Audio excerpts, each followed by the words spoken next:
Agree o disagree? Janine, bagay maging Marimar. Kerry kaya? Say mo Eko.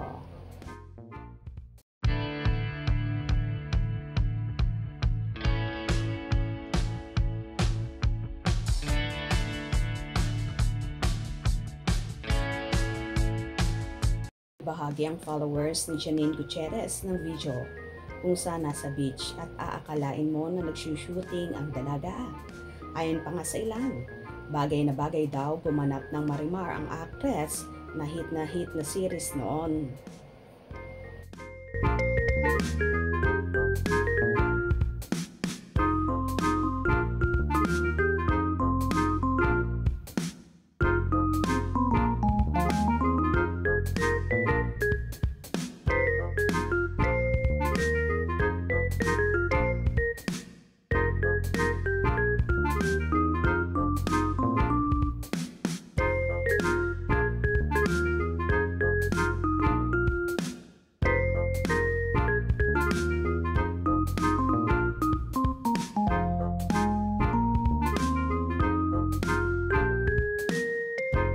Sa naturang video na yon ay naka-swimsuit si Janine at kitang-kita mo na very hot.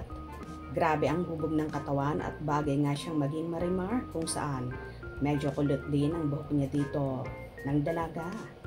Para naman sa aktres ay malaking karangalan sa kanya kung gaganap siyang Marimar dahil marami ang nag-aasam-asam na gumanap noon sa karakter nito.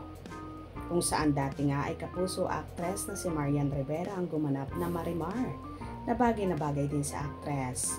Para naman kay Janine, game siya kung sakasakali na ipagkakaloob sa kanya ang titulong Marimar at alam naman ng lahat na mabibigyan niya ito ng hustisya, lalo pat so sexy, so pretty ng dalaga.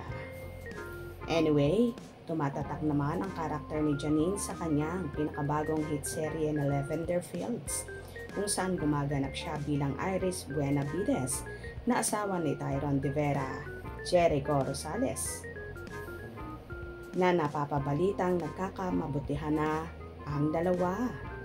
Swak na swak nga daw ang Ekonin ayon sa kanilang supporters dahil na rin sa sense of humor ni Eko kung kaya lalong ginaganan si Janine na makausap at makatrabaho ang aktor. Ngayon nga ay palagi nang nasa set si Eko at nagte-taping na. Ilang linggo rin na nawala sa eksena dahil siya pala ay nakulong sa serye kung kaya di siya ipinakikita. At ngayon nga bumalik na si Tyron ay lalo nang so exciting ang mga magaganap sa pinagkakaguluhan at pinag-uusapang serye ng Kapamilya Network kung saan malimit nagte-trending at palong-palo ang ratings. Kaya tumutok at wag na wag kayong bibitiw sa mga maiinit na kaganapan. Kung nagustuhan ang video na ito, comment down below.